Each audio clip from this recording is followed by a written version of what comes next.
I wanted to tell you a little story because I woke up kind of mad today. I I was raised by a single mother. My brother, myself, and my mother were a very happy, very loving little nuclear family, but we had very little money. We were supported by government assistance. My mom was on welfare. We had food stamps. At times we were homeless.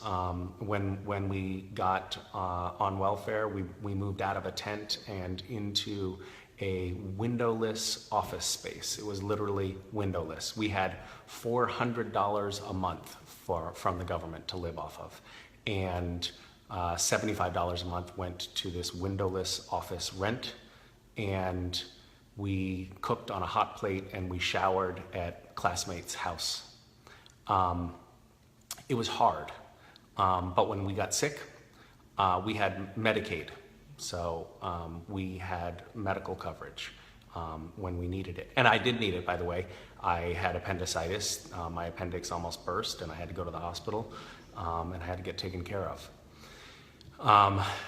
Today, the House Republicans, the House is voting on a new healthcare package, and the plan is to drastically cut Medicaid. 14 million people, people like what my family was when I was a kid, will lose their Medicaid coverage, and an additional 10 million Americans who will also lose coverage because they won't be able to afford the new the insurance under this new plan. Trump, in his campaign, he promised insurance for everyone. That's not what they're delivering. They're cutting 24 million people off the rolls. And not only that, the poor and families and the elderly, they're the ones that suffer the most. So if you are a 64-year-old American who makes $26,000 a year, you will see your premiums go up to $12,000 a year. That's half of your income if you are a poor 64-year-old American. However, if you're rich, like me, if you're in the top 1%, if you make more than $200,000 a year, well, you're going to get a tax cut. There are going to be tax cuts in this plan, and 79% of the tax cuts go to people who make over $200,000 a year. So those are the people that this administration and this Republican-led Congress are trying to help. The rich, and the people that they're trying to hurt, or the people that are being hurt by this, are the poor and the elderly and children who are in families that have modest means. I live in a country that is the wealthiest, most powerful, most innovative country in the world.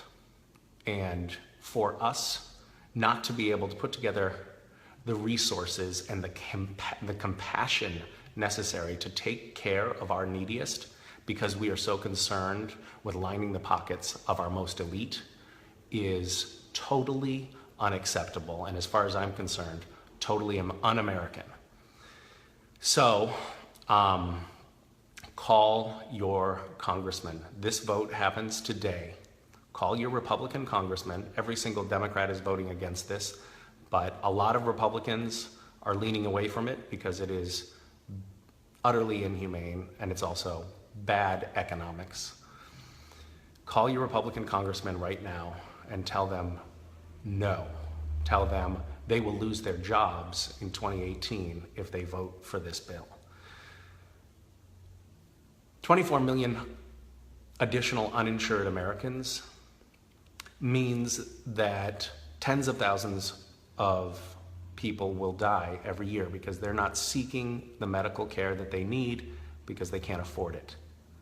So this bill is literally, if it passes, going to kill tens of thousands of poor and elderly Americans every year. And that makes this a life and death situation. So call right now and let your voice be heard, and let our elected officials know that we are watching.